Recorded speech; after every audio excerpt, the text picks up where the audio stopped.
सुकीको इजुमिकावा एक high school की लड़की होती है और जो एक फोटोग्राफी क्लब की मेंबर भी होती है।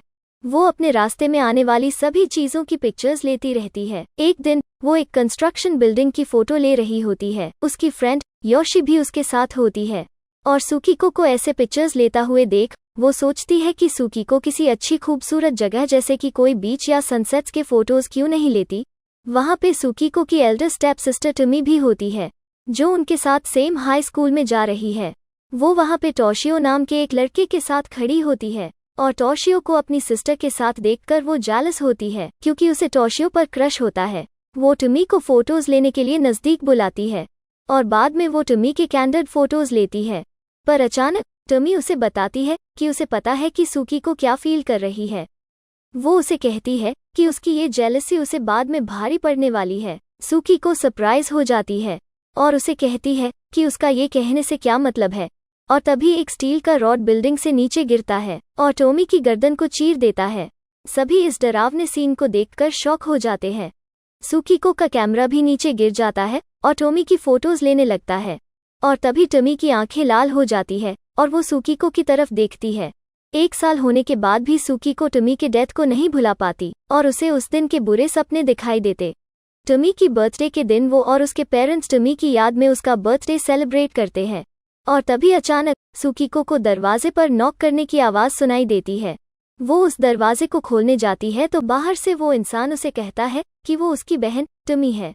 सुकीको डरकर अपने पेरेंट्स के पास चली जाती है और उसके मम्मी डैडी भी ये सुनकर शॉक हो जाते हैं। उसके पिता दरवाजे को खोलते हैं और पता चलता है कि बाहर सच में टमी खड़ी होती है और उसके मम्मी पापा भी उसे वापस देखकर खुश हो जाते हैं कि उसकी बेटी वापस जिंदा हो गई और वो उसे हग कर लेते हैं। वो उसे ये भी नहीं पूछते कि वो वापस कैसे जिंदा हो गई। टमी उन्हें कहती है कि उसे भूख लगी है और जब वो केक खाती है तो उसका एटीट्यूड भी कुछ ज्यादा होता है और वो उन्हें कहती है कि उसके वापस आने पर उन्हें कुछ अच्छा और फैंसी खाना बनाना चाहिए। तभी उसे वहाँ पे उसकी फोटो दिखाई देती है जो सुकीको ने उसके मरने से पहले क्लिक की थी। उसके पेरेंट्स उस पिक्चर को पसंद कर रहे थे पर टमी उस फ्रेम को पंच मारकर तोड़ देती है। बाद में सुकीको टमी के रूम में जाती है और उसे वहाँ पे टमी नहाते हुए दिखाई देती है। वो सुकीको को उसके साथ नहाने के लिए कहती है और हंसने लगती है। अगले दिन जब सुकीको डाइनिंग टेबल तक जाती है तो उसे वहाँ पे उसके पापा टमी के बाल के साथ खेलते हुए दिखाई देते हैं।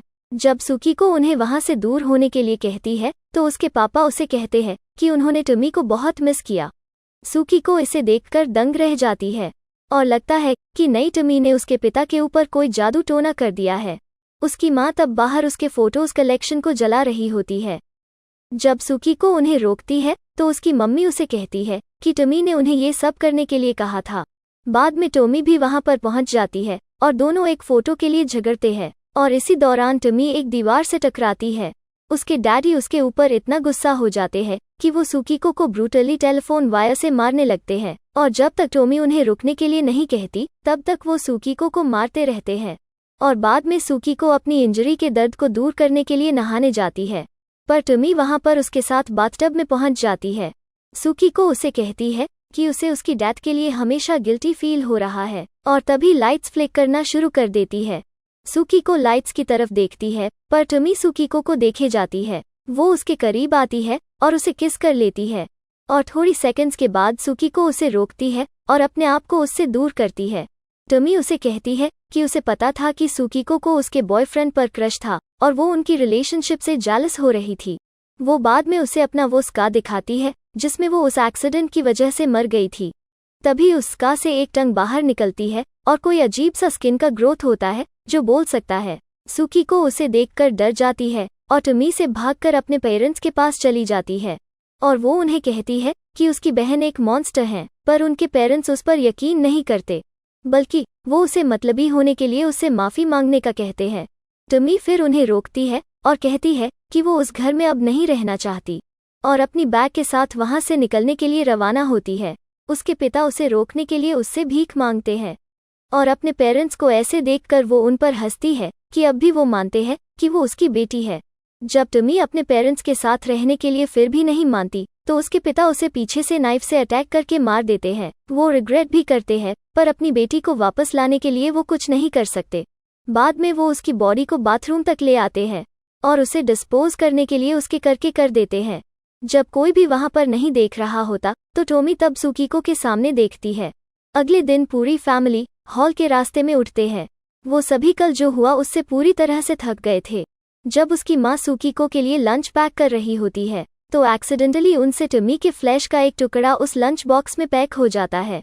फिर स्कूल में योशी नोटिस करती है कि सुकीको थकी हुई दिखाई दे रही है, और जब वो उसे पूछती है तो सुकीको उसे कल क्या हुआ उसके बारे में कुछ नहीं बताती। बाद में टीचर एक नए स्टूडेंट को इंट्रोड्यूस करते हैं जो इस स्कूल में ट्रांसफर हुआ है, और यहाँ पे भी टमी को वापस देखकर सुकीको घबरा जाती है। सुकीको अपनी बहन को पहचान लेती है, पर उसके क्लासमेट को नहीं पता रहता कि वो कौन है। फिर लंच ब्रेक के दौरान सुकीको योशी से इसके बारे में बताती है, पर वो उस बात को नहीं मानती। जब सुकीको अपना लंच बॉक्स खोलती है तो उसे वहां पर टमी का मिनी हेड दिखाई देता है, और उसे देखकर वो डर के मारे वहां से भाग जाती है और उस लंच बॉक्स को ट्रैश में फेंक देती है। बाद में योशी उसके पीछे पीछे वहां पर पहुंचती है और ट्रैश में से कुछ आवाज सुनती है। जब वो वहां पर लंच बॉक्स को देखती है तो वहां पर उसे टमी के कई सारे फेस दिखाई देते हैं। वो भागने की कोशिश करती है, पर टमी के मिनी फेसेस अपनी लंबी टंग निकालकर उसे मार देते हैं। घर के अंदर उन्होंने टमी के हेड को कचरे के डिब्बे में रखा था। जब वहां पे सिर्फ उसके पिता होते हैं तो वो हेड उस डिब्बे में से बाहर निकलता है और मदद के लिए कहता है। उन्हें लगता है वो एक सपना देख रहे हैं, पर टमी उन्हें वहां पे कहती है कि उसे अपनी पूरी बॉडी रिजेनरेट करने के लिए घर के किसी मेंबर को खाना पड़ेगा, और इसके लिए वो उन्हें अपनी वाइफ को मारने के लिए कहती है। और तभी सुकीको का क्रश उसके पास आता है और उसे पूछता है कि क्या वो अब भी अपनी बहन की डेथ से बाहर नहीं निकली। वो दोनों फिर एक दूसरे से बात करने लगते हैं और सुकीको को काफी अच्छा फील होता है, और वो खुश होती है कि आखिर टोशियो भी उसके साथ अच्छा है। वो उसे अपने जूडो क्लब में फोटोज लेने के लिए भी बुलाता है। जब वो वहां पे होते हैं तो टोमी भी वहां पे पहुंच जाती है और वो वहां पे किसी भी लड़के से फाइट करने की चैलेंज करती है। टोशियो उसे फिर से जिंदा देखकर चौंक जाता है, पर टोमी उसे इग्नोर करती है। एक बंदा उससे लड़ने के लिए आता है, पर वो उसे आसानी से हरा देती है। फिर बाद में टोशियो उससे पूछता है कि वो वापस कैसे आए, पर टोमी वहां पे उसे नहीं पहचानती। हालांकि वो उसे फ्लो पर गिराकर किस कर लेती है। सुकीको ये सब देखती है और जेलस होने लगती है। फिर स्कूल के बाद वो उस नई टोमी को पूछती है कि वो कौन है। जब वो उसे कोई जवाब नहीं देती तो वो उसे टोशियो से दूर रहने के लिए धमकाती है। बाद में सुकीको जब घर पर पहुंच जाती है तो उसे पता चलता है कि उसकी माँ गायब हो चुकी थी और उसके पिता एक बैग लेकर खड़े हुए थे। वो उसे कहते हैं कि उस बैग में सिर्फ दवाइयाँ रखी हुई है। सुकीको कुछ ज्यादा नहीं सोचती और अपने रूम में चली जाती है। दूसरी तरफ उसके पिता टोमी को वो मेडिसिन खिलाते हैं और पता चलता है कि उन्होंने अपनी वाइफ को टोमी के लिए मार दिया। टोमी उन्हें अपनी मम्मी की टंग को कट करके उसे खिलाने के लिए कहती है। उसके पिता उसे कुछ नहीं कहते और उस टंग को काट कर उसे खिला देते हैं। अगले दिन टोशियो सुकीको को इग्नोर करता है और टोमी के साथ रहता है, और उसे देखकर सुकीको का दिल टूट जाता है और वो वहां से चली जाती है। बाद में वो अपने स्टूडियो में कुछ फोटोज को बनाती है और तभी वहां पे योशी पहुंच जाती है। जबकि सुकीको को नहीं पता कि वो मर चुकी है, तो वो उससे नॉर्मली बातचीत करती है और योशी फिर उसे वो अजीब सी स्किन दिखाती है जो टोमी ने उसे पहले दिखाई थी। वो अजीब सी टंग सुकीको को डरा देती है और सुकीको वहां से भाग जाती है। फिर वो एक रूम में पहुंचती है जहां पर जूडो टीम के लड़के बैठे हुए थे। वो उसे कहते हैं कि वो यहाँ पे मारने के लिए आए हैं और वो यहाँ पे किसी से पोजेस होते हुए भी दिखाई देते हैं। जब सुकीको वहां से निकल जाती है तो योशी वहां पर पहुंचती है और उनसे सुकीको के बारे में पूछती है। वो लड़के उस अजीब से स्किन ग्रोथ को देखते हैं और उस टंग को बोलते हुए देख वो उसे मारने के लिए आगे बढ़ते हैं क्योंकि वो वहां पे किसी को मारने आए थे। बाद में सुकीको भागते हुए एक रूम में पहुंचती है जहां पर उसे टोशियो टोमी को लगातार मारते हुए दिखाई देता है। टोमी की बॉडी अपने ही खून से ढकी हुई थी और टोशियो उसे मारने के लिए माफी मांगता है। सुकीको उसे भागने के लिए कहती है, पर टोशियो को उस डेड बॉडी के साथ रहना होता है। तभी टोमी का खून जिंदा होकर एक दूसरी टोमी को बना देता है। वो नई टोमी और टोशियो एक दूसरे से किस कर लेते हैं और सुकीको घबराती हुई उन्हें देखती है। दूसरी तरफ उस रूम में वो जूडो टीम के लड़के योशी का सिर गार्डन की सिजर से काटने वाले होते हैं। जब योशी अपनी जिंदगी के लिए भीख मांग रही होती है तो वो टंग उन लड़कों को उसे मारने के लिए कहती है और वो लड़के उसे मार देते हैं। बाद में वो उस बॉडी को छिपाने के तरीके सोचते हैं। तभी वो लाश खड़ी होती है जिसमें उस ट्यूमर ने उस बॉडी के हेड की जगह ले ली थी। वो बॉडी उनकी तरफ भागती है और बाद में बाहर चली जाती है। दूसरी तरफ टोशियो और टमी किस करते ही जाते हैं और सुकी को गुस्से में आकर टोशियो को मार देती है और बाद में वो टमी के मरने के लिए विश करती है और उसके फेस पर अटैक करती है और इस अटैक की वजह से टोमी की बॉडी एक्सप्लोड हो जाती है और सभी तरफ खून की छींटें उड़ती है। बाद में योशी की बिना सिर की लाश सुकीको को पूरी स्कूल में चेज करती है। फिर सुकीको जूडो टीम के पास पहुंचती है जो सभी भी मर चुके होते हैं। वो वहां से बाहर निकलती है और अपने आप को एक रूम में लॉक कर देती है।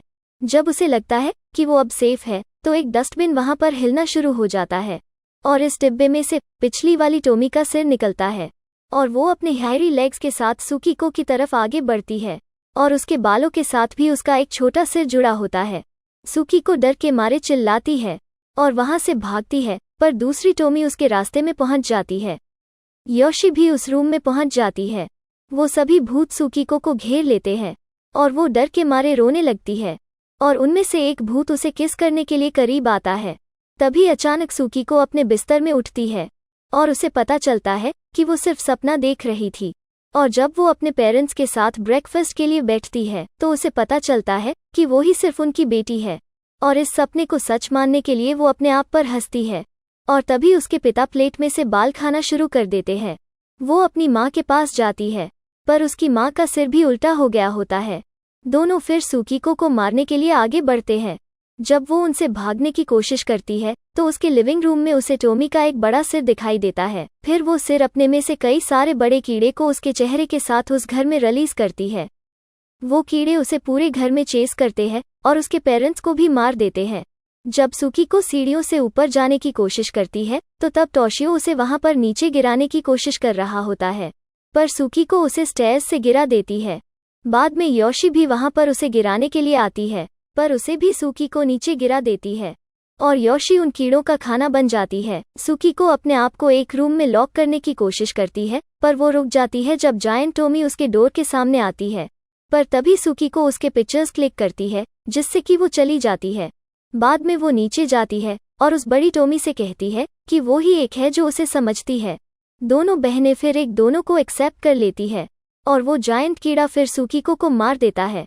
फिर मूवी के लास्ट सीन में सुकीको अपने घर से बाहर आते हुए दिखाई देती है और उसे वहां पे सभी जगह पर सिर्फ टमी ही दिखाई देती है। फिर वो एक स्ट्रेंजर से मिलती है और उसके घर जाने के लिए तैयार हो जाती है। बाद में वो बंदा सुकीको को बेरहमी से मार देता है। फिर सुकीको की डेड बॉडी मिरर में देखती है और वहां पे उसे टमी दिखाई देती है। बाद में दोनों बहनें एक दूसरे को देखकर पागलों की तरह हंसते हैं और मूवी यहाँ पे खत्म हो जाती है। वीडियो अच्छी लगी हो तो वीडियो को लाइक ज़रूर करना।